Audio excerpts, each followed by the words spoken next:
नमस्कार आप सभी को। राधे राधे, कृष्णा कृष्णा। अब अगली कहानी हम लोग पढ़ेंगे। उसने कहा था कहानी के लेखक हैं चंद्रधर शर्मा गुलेरी। चंद्रधर शर्मा गुलेरी की जो कहानी है उसने कहा था, तो यह जून 1915 में सरस्वती पत्रिका में प्रकाशित हुई, जो फ्लैश बैक मेथड पूर्व दीप्ति शैली में लिखा गया है।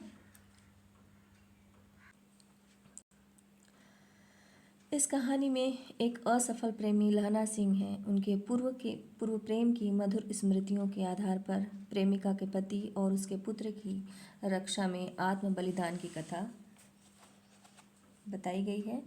और जो गुलेरी जी हैं, तीन प्रसिद्ध कहानियाँ सुखमय जीवन, बुद्धू का कांटा और तीसरा है उसने कहा था। इसका जो भी है ताना बाना इसका जो है इस कहानी का प्रेम से बुना गया है। सुखमय जीवन भारत मित्र 1911 में, और उसने कहा था यही जो हम बताएं सरस्वती के जून 1915 अंक में। तो एक तरह से इस कहानी को उसने कहा था, ये कहानी को हिंदी साहित्य की एक माइलस्टोन माना जाता है। तो अब शुरुआत करते हैं। उसने कहा था, बड़े बड़े शहरों के इक्के गाड़ी वालों की जबान के कोड़ों से जिनकी पीठ छिल गई है और कान पक गए हैं, उनसे हमारी प्रार्थना है कि अमृतसर के बम्बूकाट वालों की बोली का मरहम लगावें। जब बड़े बड़े शहरों की चौड़ी सड़कों पर घोड़े की पीठ चाबुक से धुनते हुए इक्के वाले कभी घोड़े की नानी से अपना निकट संबंध स्थिर करते हैं, कभी राह चलते पैदलों की आंखों के न होने पर तरस खाते हैं, कभी उनके पैरों की अंगुलियों के पोरों को चीत कर अपने ही को सताया हुआ बताते हैं और संसार भर की ग्लानि, निराशा और क्षोभ के अवतार बने नाक की सीध चले जाते हैं, तब अमृतसर में उनकी बिरादरी वाले तंग चक्करदार गलियों में हर एक लड्डी वाले के लिए ठहर का सब्र का समुद्र उमड़ा कर बचा लो खालसा जी, हटो भाई जी, ठहरना भाई जी, आने दो लाला जी, हटो बाछा, कहते हुए सफ़ेद फेंटों, खच्चरों और बत्तकों, गन्ने और खोमचे और भारे वालों के जंगल में से राह खेते हैं। क्या मजाल है कि जी और साहब बिना सुने किसी को हटना पड़े।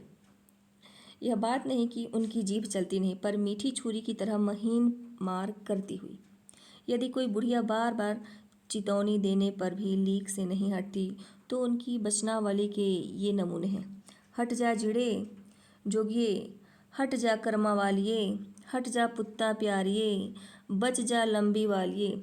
समष्टि इनमें अनेक अर्थ है इसके, कि तू जीने योग्य है, तू भाग्यों वाली है, पुत्रों को प्यारी है, लंबी उम्र तेरे सामने है, तू क्यों मेरे पहिए के नीचे आना चाहती है, बच जा। ऐसे बम्बूकाट वालों के बीच में होकर एक लड़का और एक लड़की चौक की एक दुकान पर आ मिले। उसके बालों और इसके ढीले सुथने से जान पड़ता था कि दोनों सिख हैं। वह अपने मामा के केस धोने के लिए दही लेने आया था और यह रसोई के लिए बढ़िया। दुकानदार एक परदेसी से गूंथ रहा था, जो शेर भर गीले पापड़ों की गड्डी को गिने बिना हटता न था। तेरे घर कहाँ है? मगरे में। और तेरे मांझे में यह कहाँ रहती है? अतर सिंह की बैठक में। वे मेरे मामा होते हैं। मैं भी मामा के यहाँ आया हूँ, उनका घर गुरु बाजार में है। इतने में दुकानदार निपटा और इनका सौदा देने लगा। सौदा लेकर दोनों साथ साथ चले। कुछ दूर जाकर लड़के ने मुस्कुराकर पूछा, तेरी कुड़माई हो गई? इस पर लड़की कुछ आंखें चढ़ाकर धत कहकर दौड़ गई और लड़का मुंह देखता रह गया। दूसरे तीसरे दिन सब्जी वाले के यहाँ, दूध वाले के यहाँ अकस्मात दोनों मिल जाते। महीना भर यही हाल रहा। 2-3 बार लड़के ने फिर पूछा, तेरी कुड़माई हो गई? और उत्तर में वही धत मिला। एक दिन जब फिर लड़के ने वैसे ही हंसी में चिढ़ाने के लिए पूछा, तो लड़की लड़के की संभावना के विरुद्ध बोली, हाँ हो गई। तो फिर वो पूछता है, कब? कल। देखते नहीं यह रेशम से कढ़ा हुआ सालू? लड़की भाग गई। लड़के ने घर की राह ली। रास्ते में एक लड़के को मोरी में ढकेल दिया, एक छावड़ी वाले की दिन भर की कमाई खोई, एक कुत्ते पर पत्थर मारा और एक गोभी वाले के ठेले में दूध उड़ेल दिया।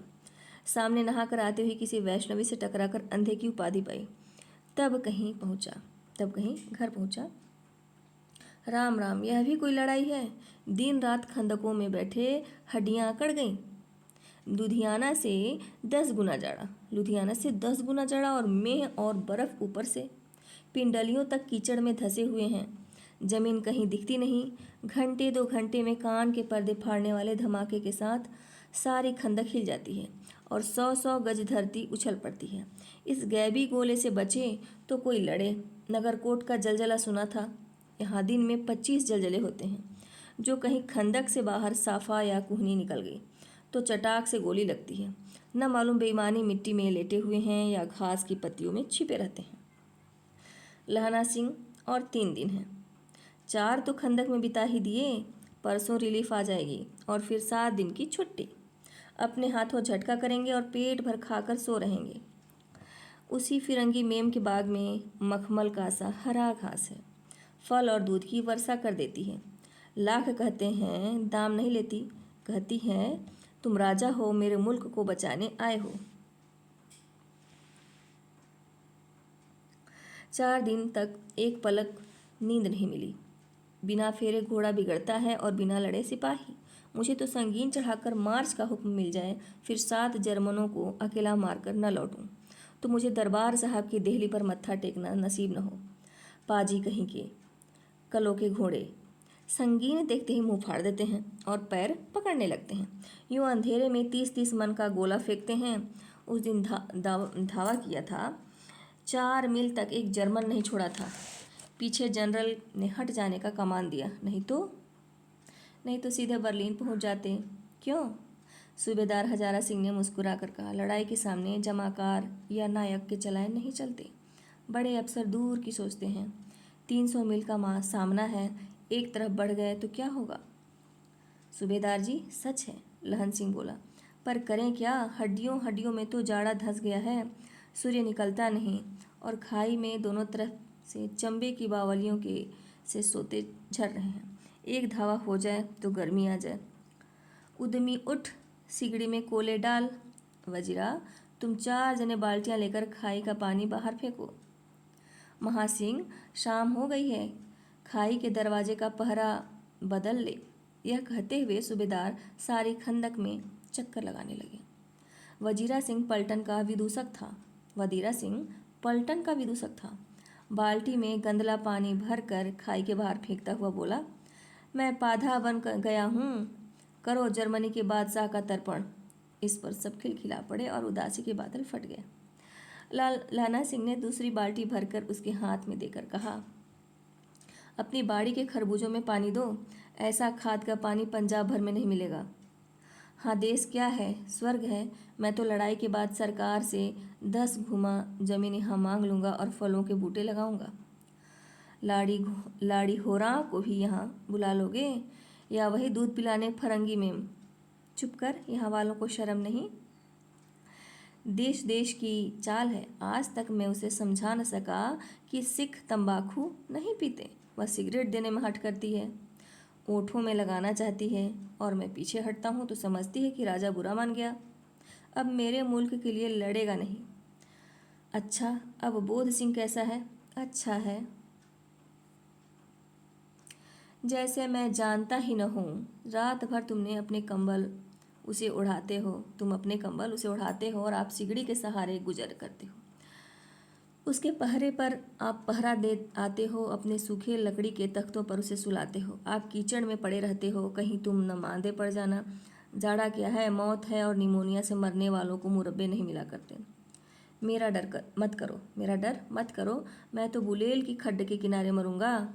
भाई कीरत सिंह की गोदी पर मेरा सिर होगा और मेरे हाथ के लगाए हुए आंगन के आम के पेड़ की छाया होगी। मेरे हाथ के लगाए हुए आंगन के आम है, उसी पेड़ के नीचे छाया होगी। वजीरा सिंह ने त्योरी चढ़ाकर कहा, क्या मरने मारने की बात लगाई है? मरें जर्मनी और तुरक। हाँ भाइयों, कैसे? दिल्ली शहर में पिशोर नू जान दिए, कर लेड़ा लौंगा द बपार मड़िए, कर लेड़ा नाड़े दा सौदा अड़िए।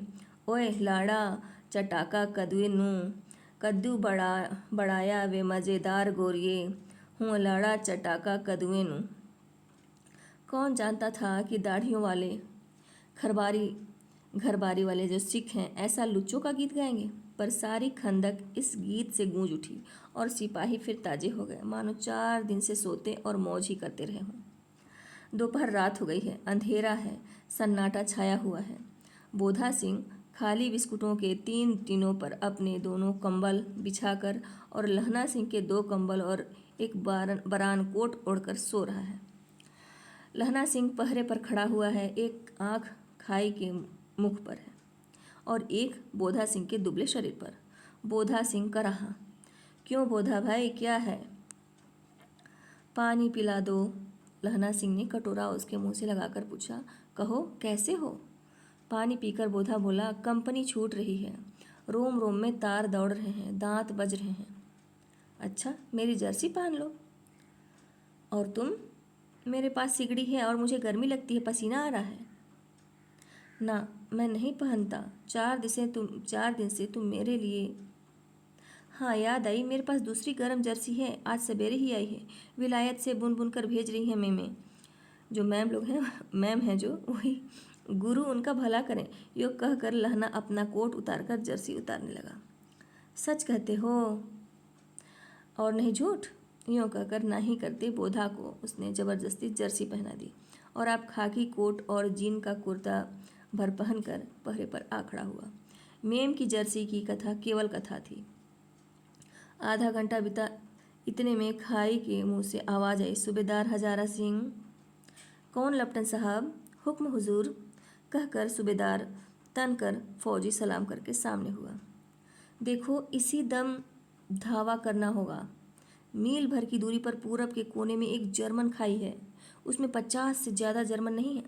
इन पेड़ों के नीचे नीचे 2 खेत काट का रास्ता है, 3-4 घुमाव हैं, जहाँ मोड़ है वहाँ 15 जवान खड़े कर आया हूँ।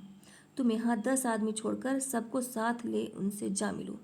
खंदक छीन कर वहीं, जब तक दूसरा हुक्म न मिले डटे रहो, हम यहाँ रहेगा। जो हुक्म। चुपचाप सब तैयार हो गए। बोधा भी कंबल उतारकर चलने लगा। तब लहना सिंह ने उसे रोका। लहना सिंह आगे हुआ तो बोधा के बाप सूबेदार ने उंगली से बोधा की ओर इशारा किया। लहना सिंह समझकर चुप हो गया। पीछे 10 आदमी कौन रहे, इस पर बड़ी हुज्जत हुई। कोई रहना न चाहता था। समझा बुझाकर सूबेदार ने मार्च किया। लेफ्टिनेंट साहब सहना की सीढ़ी के पास मुंह फेर कर खड़े हो गए और जेब से सिगरेट निकाल कर सुलगाने लगे। 10 मिनट बाद उन्होंने लहना की ओर हाथ बढ़ाकर कहा, लो तुम भी पियो। आंख मारते मारते लहना सिंह सब समझ गया। मुंह का भाव छिपाकर बोला, लाओ साहब। हाथ आगे करते ही उसने सिगड़ी के उजाले में साहब का मुंह देखा, बाल देखे, तब उसका माथा ठनका। लेफ्टिनेंट साहब के पट्टियों वाले बाल एक दिन में ही कहाँ उड़ गए और उनकी जगह कैदियों से कटे बाल कहाँ से आ गए? शायद साहब शराब पिए हुए हैं और उन्हें बाल कटवाने का मौका मिल गया है। लहना सिंह ने जांचना चाहा। लेफ्टिनेंट साहब 5 वर्ष से उसकी रेजिमेंट में थे। क्यों साहब, हम लोग हिंदुस्तान कब जाएंगे? लड़ाई खत्म होने पर। क्यों, क्या यह देश पसंद नहीं? नहीं साहब, शिकार के वे मज़े यहाँ कहाँ। याद है, पार साल नकली लड़ाई के पीछे हम आप जगाधरी जिले में शिकार करने गए थे। हाँ हाँ, वहीं जब आप खोते पर सवार थे और आपका खानसामा अब्दुल्ला रास्ते के एक मंदिर में जल चढ़ाने को रह गया था। बेशक, पाजी कहीं का।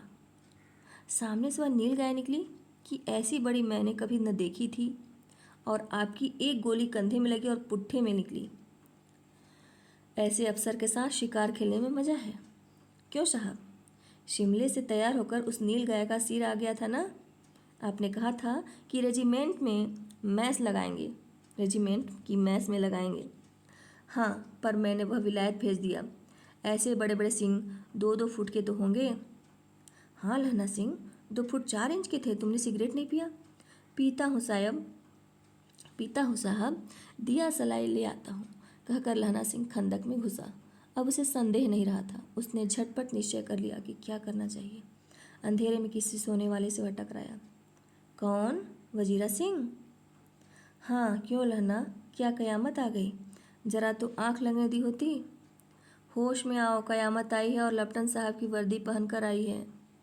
क्या? लेफ्टिनेंट साहब या तो मारे गए हैं या कैद हो गए हैं। उनकी वर्दी पहनकर यह कोई जर्मन आया है? सूबेदार ने इसका मुंह नहीं देखा। मैंने देखा और बातें की हैं। सोहरा साफ उर्दू बोलता है पर किताबी उर्दू, और मुझे पीने को सिगरेट दिया है। तो अब मारे गए लेफ्टिनेंट साहब। धोखा है, सूबेदार हो रहा कीचड़ में चक्कर काटते फिरेंगे और यहाँ खाई पर धावा होगा। उठो, एक काम करो, पलटन के पैरों के निशान देखते देखते दौड़ जाओ। अभी बहुत दूर गए होंगे ना। सूबेदार से कहो एकदम लौट आएं, खंदक की बात झूठ है। चले जाओ, खंदक के पीछे से निकल जाओ, पत्ता तक न खड़के, देर मत करो। हुक्म तो यह है कि नहीं, हुक्म तो यह है कि यहीं। ऐसी तैसी हुक्म की। मेरा हुक्म जमादार लहना सिंह को, जो इस वक्त यहाँ सबसे बड़ा अफसर है, उसका हुक्म है।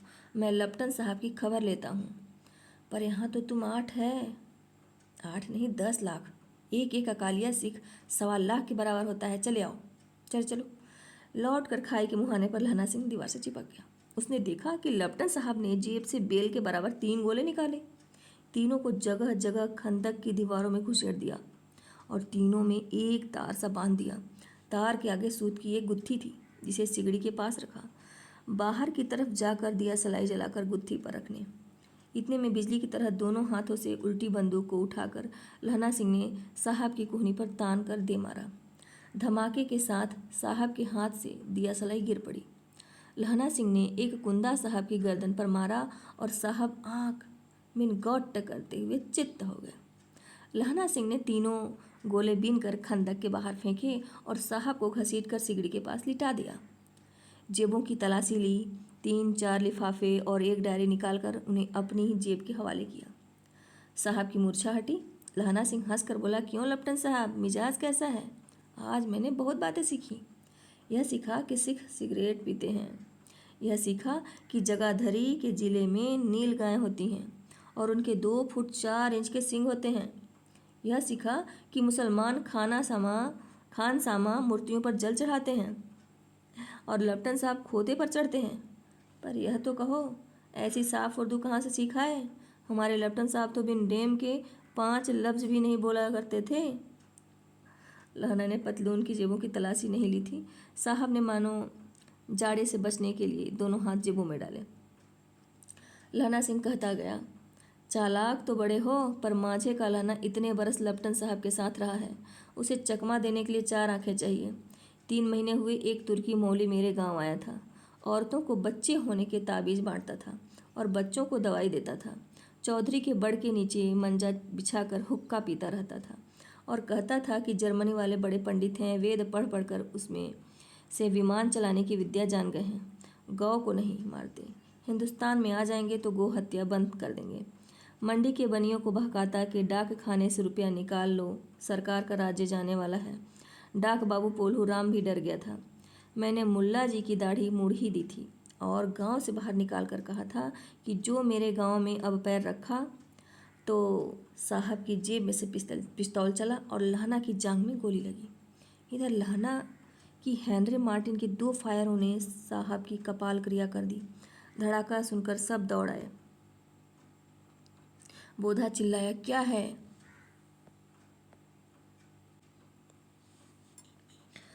लहना सिंह ने उसे यह कहकर सुला दिया कि एक हड़का हुआ कुत्ता आया था, मार दिया और औरों से सब हाल कह दिया। सब बंदूकें लेकर तैयार हो गए।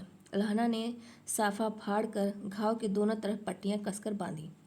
घाव मांस में ही था। पट्टियों के कसने से लहू निकलना बंद हो गया।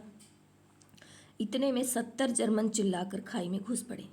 सिखों की बंदूकों की बाढ़ ने पहले धावे को रोका, दूसरे को रोका, पर यहाँ थे 8। लहना सिंह तक तक कर मार रहा था। वह खड़ा था और लेटे हुए थे और वे 70 अपने मुर्दा भाइयों के शरीर पर चढ़कर जर्मन आगे घुसे आते थे। थोड़े से मिनटों में वे अचानक आवाज़ आई, वाह गुरुजी की फतह, वाह गुरुजी का खालसा, और धड़ाधड़ बंदूकों के फायर जर्मनों की पीठ पर पड़ने लगे। ऐन मौके पर जर्मन 2 चक्की के पाटों के बीच आ गए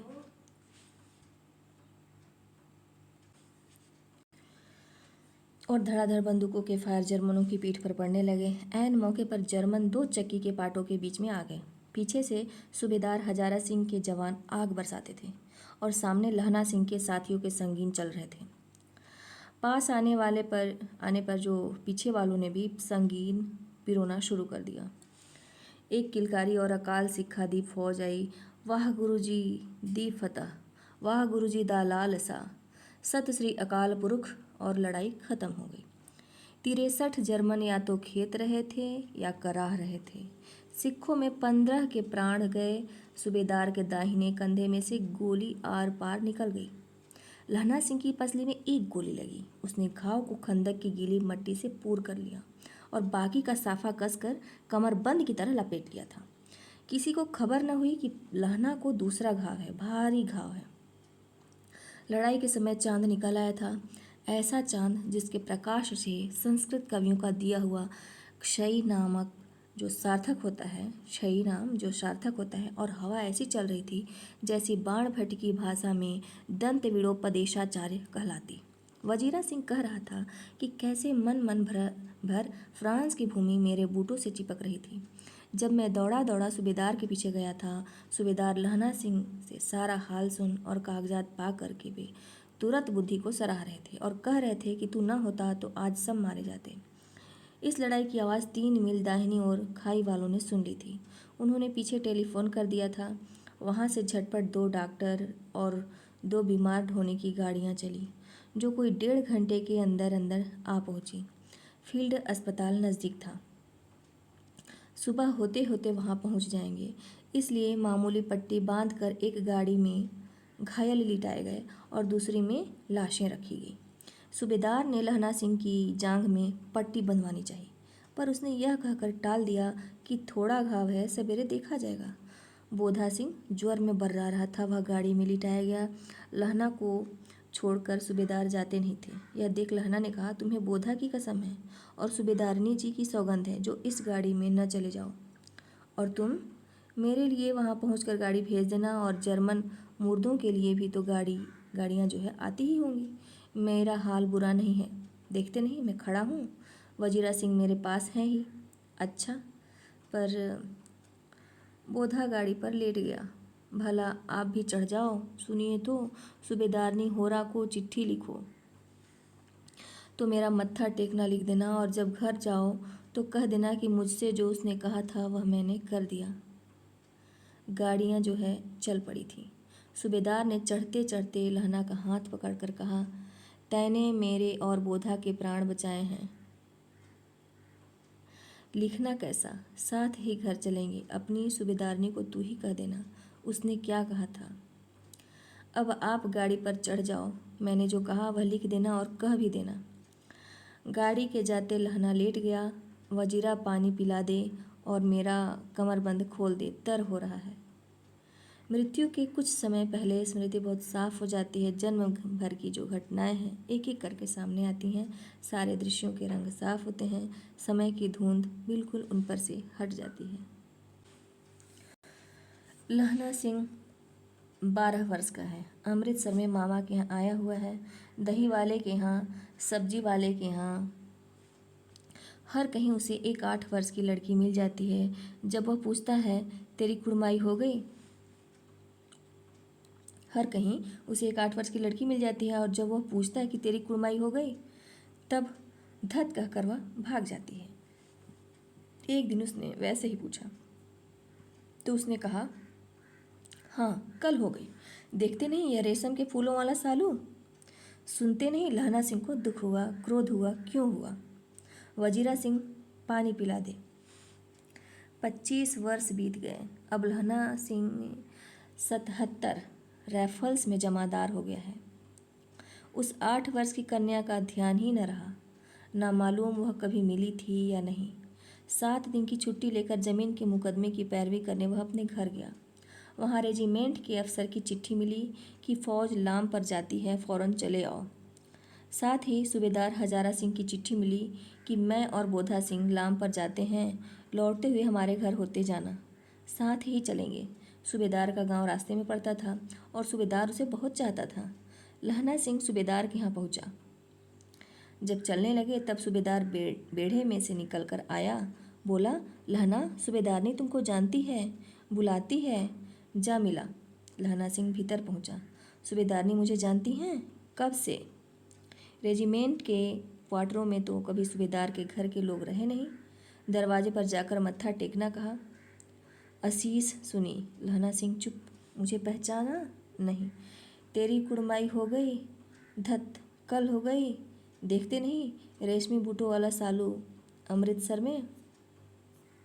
भावों की टकराहट से मूर्छा खुली, करवट बदली, पसली का घाव बह निकला। वजीरा पानी पिला, उसने कहा था। स्वप्न चल रहा है, स्वप्न चल रहा है। सूबेदारनी कह रही है, मैंने तेरे को आते ही पहचान लिया। एक काम करती हूँ, मेरे तो भाग फूट गए। सरकार ने बहादुरी का खिताब दिया है, लायलपुर में ज़मीन दी है। आज नमक हलाली का मौका आया है, पर सरकार ने हम तीमियों की एक घंघरिया पलटन क्यों न बना दी, जो मैं भी सूबेदार जी के साथ चली जाती।